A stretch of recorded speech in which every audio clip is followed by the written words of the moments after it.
అందరికీ నమస్కారం. Epic story లైన్స్కు స్వాగతం. శ్రీ సాయి లీలామృతము అధ్యాయం 12. దక్షిణ. సృష్టిలో వాస్తవానికి సర్వము భగవంతునిదే. మనకు సర్వము అయాచితంగా ప్రసాదించిన భగవంతుడే మనపై అనుగ్రహంతో సద్గురువుగా సాక్షాత్కరిస్తారు. ఆయన ప్రసాదించినదే కృతజ్ఞతతో వారికి సమర్పిస్తున్నామని గుర్తించడమే దక్షిణలో ఉండవలసిన భావం. అందుకే బుద్ధిమాంద్యం వలన భక్తులు మనసు మార్చుకొని మొదట ఇవ్వదలిచిన దానికంటే తక్కువ ఇచ్చినప్పుడు అతడు మోసం చేస్తున్నాడనేవారు సాయి. కొద్ది క్షణాలు కూడా మనసును ఇంద్రియాలను నిగ్రహించి ఏకాగ్రం చేయడం ఎంతో కష్టం. అటువంటప్పుడు సద్గురువు ఎంత కృషి చేసి నిరంతరము సహజము అయిన ధ్యాననిష్టను సాధించి ఉండాలి.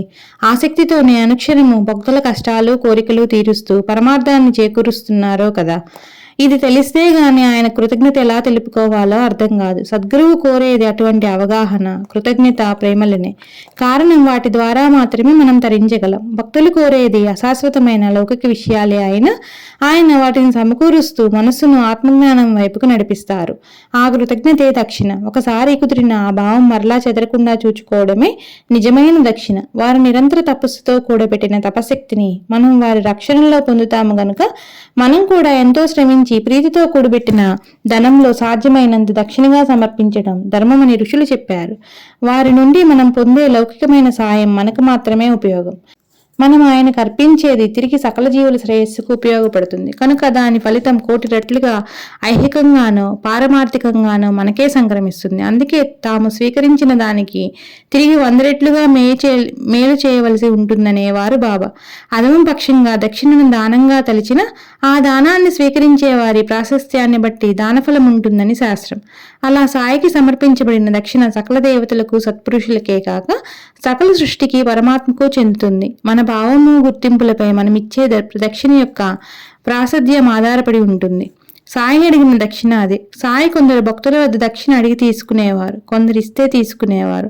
కొందరితో తాము సాధువు గనక ధనం స్వీకరించరాదని సౌమ్యంగా వద్దనేవారు. కొందరిచ్చే దక్షిణ కఠోరంగా నిరాకరించేవారు. దక్షిణ అడిగే రీతులు కూడా వేరువేరుగా ఉండేవి. కొందరి వైపు మౌనంగా చేయి చాపేవారు. కొందరితో దక్షిణ కుక్షణ ఏమైనా ఇస్తావా అనేవారు.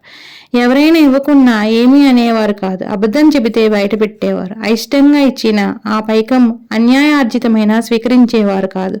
సాయి దక్షిణలలో కొంత దునిలోకి అవసరమైన కట్టెలు కొనడానికి, మసీదులోనూ దేవాలయాలలోనూ దీపాలకు నూనె కొనడానికి ఖర్చు పెట్టేవారు.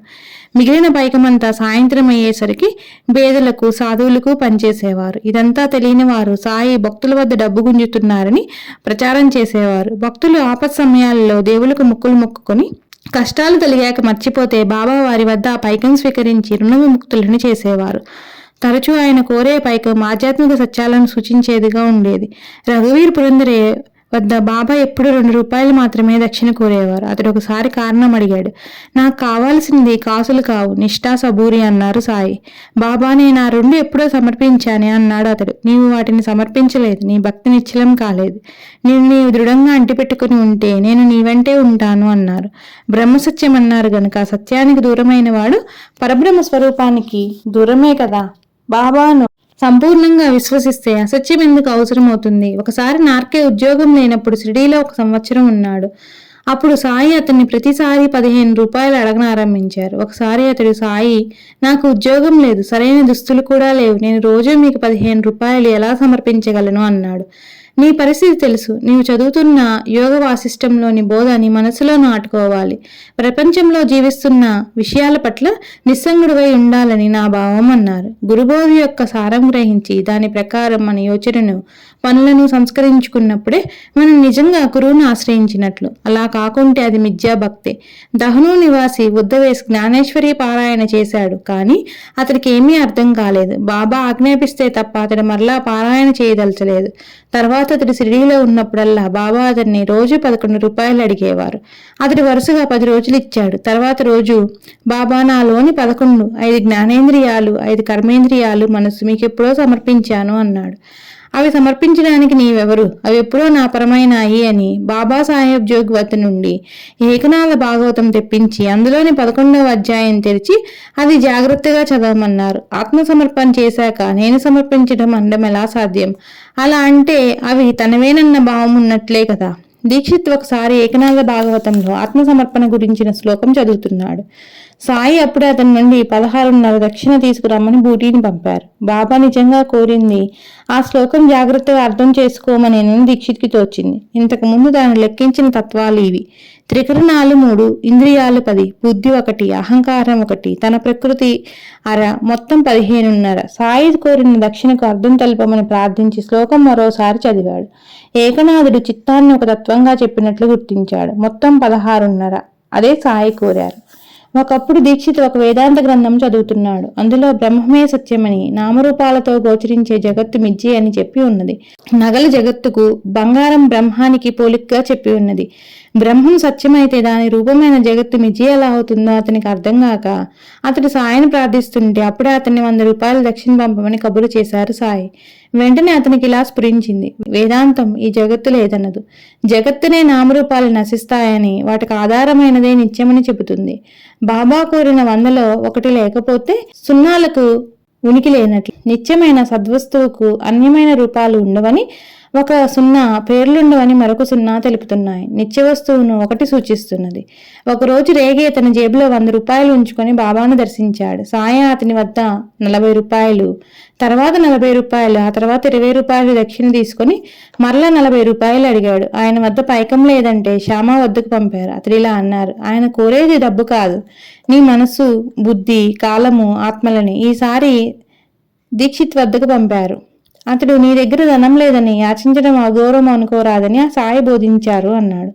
తర్వాత బాబా అతన్ని చందోర్కర్ వద్దకు పంపారు. అతడు సాయి కోరినప్పుడు మన వద్ద పైకం లేకపోవడం బాధాకరమే, అందుకే సగం పైకం కోపార్గాంలో ఉంచి నా వద్ద ఉన్నది అయిపోయినప్పుడు తెప్పిస్తాను అన్నాడు. ఆ విషయం చెప్పగానే సాయి అతన్ని పిలిపించి మొదట 40 రూపాయలు, తర్వాత 40 రూపాయలు, తర్వాత 20 రూపాయలు తీసుకున్నారు.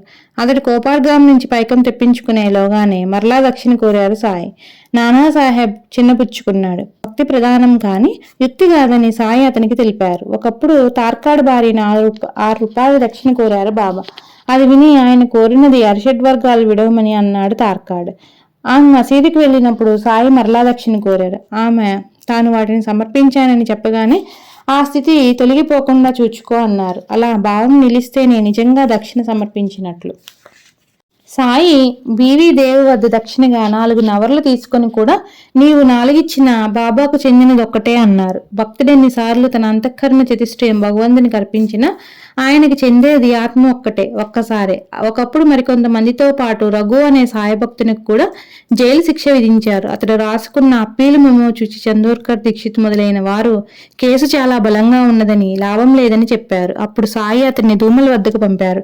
నిజానికి ఎట్టే ఆశ లేకున్నా కేవలం సాయి ఆదేశంగా మాత్రమే దూమల్ అహ్మద్ రఘు మెజిస్ట్రేట్ తో మాట్లాడాడు. నాటి రాత్రి రఘుకు కల్లో సాయి కనపడి రేపు మీరంతా విడుదలవుతారు, ఏడవకండి అని చెప్పారు. ఆశ్చర్యం! కింది కోర్టులోని రికార్డు తెప్పించుకున్నానే, ఆ కోర్టులో అప్పీలు గాని విచారణ గాని జరగకనే అది కేవలం గ్రామ తగాదాల వలన ఆరోపించబడిన నేరమని నిర్ణయించి మెజిస్ట్రేట్ వారందరినీ విడుదల చేశాడు. ఇది న్యాయశాఖ చరిత్రలోనే అపూర్వం. రఘు 300 రూపాయలు ఫీజుగా దూమలకు చెల్లించాడు. వెంటనే దూమల్ షిరిడీ వెళ్ళాడు. సాయి ఆ పైకమంతా దక్షిణగా తీసేసుకుని రఘు విడుదలైంది కేవలం తమ కృప వల్లనేనని సూచించారు. అలానే సాయి అతనికి ఒకసారి 50 రూపాయలు దక్షిణ అడిగారు. అతని వద్ద పైకం లేదంటే సాటేని అడిగి తెమ్మన్నారు. అతని ముందు సాటే తన పెన్షన్ 50 రూపాయలు పెంచమని ప్రభుత్వానికి అర్జీ పెట్టుకున్నాడు. సాటే సంతోషంగా 50 రూపాయలు దూమలకి ఇచ్చాడు. ఆ రోజునే అతని పెన్షన్ పెంచుతూ ప్రభుత్వం ఆదేశించింది. భక్తుల బాధలు తొలగించడానికి కూడా బాబా దక్షిణ అడిగేవారు. ఒకసారి ఆయన అడిగితే ఒక పోలీస్ ఆఫీసర్ తన వద్ద పైకం లేదన్నాడు. నీ పర్సులో 50 రూపాయలు ఉన్నాయి అన్నారు బాబా. అతడు ఆశ్చర్యంతో ఆ పైకం సమర్పించాడు. ఆయన కొద్ది మాత్రమే తీసుకొని మిగిలినది నీకు అవసరం అవుతుంది అన్నారు. త్వరలో అతడు చిక్కులు పాలై వాటిని తొలగించుకోవడానికి ఆ పైకం ఖర్చు అయింది. కష్టాలు తీరాక అతడు ఆ మొత్తం సాయికి దక్షిణగా సమర్పించాడు. అతడు ఆ పని ముందే చేసి ఉంటే చిక్కులే వచ్చేవి కావు. ఒక భక్తుడు దక్షిణ ఇవ్వాలని 2 రూపాయలు వేరుగా జేబులో పెట్టుకున్నాడు. కానీ తర్వాత ఆయనకు 1 రూపాయి మాత్రం ఇచ్చాడు. సాయి నవ్వుతూ, ఎంత మోసం! మొదట ఈ బకీర్కని 2 రూపాయలు జేబులో పెట్టుకుని కూడా 1 రూపాయి మాత్రం ఇస్తారు. చాలినంత డబ్బు వేరే జేబులో ఉన్నది కదా అన్నారు. అతడు ఆశ్చర్యపోయాడు. సాయి కోరే దక్షిణ ఒక్కొక్కప్పుడు భవిష్యత్తును నిగూఢంగా సూచించేది. 5 గదులతో భవనం నిర్మించి తలిచి సాయిని దర్శించాడు దేవ్. అప్పుడు బాబా నేల మీద 25 గీతలు గీస్తూ గదికో రూపాయి చొప్పున 25 రూపాయలు దక్షిణ ఇవ్వు అన్నారు. అతడు సమర్పించాడు. ఆశ్చర్యం! 25 గదులు భవనమైంది. అలాగే 1912లో ఒకరోజు పోలీస్ ఇన్స్పెక్టర్ సోమనాథ్ వద్ద సాయి 10 రూపాయలు దక్షిణ అడిగి తీసుకున్నారు. ఆ రోజు నుంచి అతని నెల జీతం 10 రూపాయలు పెంచుతున్నట్టు 6 నెలల తర్వాత అతనికి ప్రభుత్వం నుండి ఉత్తర్వు వచ్చింది. నాచనే శంకర్రావు నమస్కరించగానే బాబా 15 రూపాయలు దక్షిణ కోరారు. అతడు తన వద్ద డబ్బు లేదన్నాడు. వెంటనే సాయి 30 రూపాయలు ఇవ్వమన్నాడు. అతడు తిరిగి అదే బదులు చెప్పాడు. సాయి 64 రూపాయలు కావాలన్నారు. వెంటనే అతడు, బాబా మేం పేదవాళ్ళం, అంత ఇవ్వలేమని మొరపెట్టుకున్నాడు. అప్పుడు సాయి వారిని ఆ డబ్బు పోగు చేసి ఇవ్వమన్నారు. ఆయన భావమేమో వారికి తెలియలేదు. ఆ తర్వాత 1916లో బాబాకు జబ్బు చేసినప్పుడు ఆయనకు ఆరోగ్యం చేకూరాలని సప్తాహం అన్నదానాల కోసం నాచనే శంకర్రావు కూడా వసూళ్లు చేశారు. వారు సేకరించి పంపినది సరిగా 64 రూపాయలు. సాయి పవిత్రుల వద్ద మాత్రమే దక్షిణ స్వీకరించేవారు. ఉంపుడుగత్తి నుంచుకొని శుక్రరోగాలతో బాధపడేవాడొకడు షిరిడీ చేరి బాబాకు 50 రూపాయలు ఇవ్వబోయాడు. సాయి కోపంతో, ఈ డబ్బు నాకొద్దు, నువ్వు ఒకతిని ఉంచుకున్నావు కదా, ఆమెకి ఇవ్వు అన్నారు. అతడు సిగ్గుతో తల ఉంచుకొని వెళ్ళిపోయాడు. ఒకప్పుడు దక్షిణ విషయమే నేనెవరి నుండైనా 1 రూపాయి దక్షిణ తీసుకుంటే దానికి 10 రెట్లు తిరిగి ఇవ్వవలసి ఉంటుంది. నేనెప్పుడూ ఏది ఊరికే తీసుకోను. ఆ ఫకీరు చూపిన వారి నుండే స్వీకరిస్తాను. వాళ్ళు దక్షిణ రూపంలో పుణ్యం నాటి తర్వాత సమృద్ధిగా ఫలితాన్ని పొందుతారు. సిరి సంపదలు ధర్మాన్ని సాధించడం కోసమే ఉన్నాయి. కేవలం సుఖాల కోసం వెచ్చిస్తే అది వ్యర్థమే. ఇదివరకు ధర్మం చేసి ఉంటేనే ఇప్పుడు సంపద పొందుతావు. అది భగవంతుడి ఇచ్చినదే గనక భగవంతునికి ఇవ్వడం వల్ల భక్తి జ్ఞానాలు వృద్ధి చెందుతాయి. నేను మాత్రం చేసేదేమిటి, ఒకటి స్వీకరించి 10 రెట్లు ఇస్తున్నాను అన్నారు బాబా.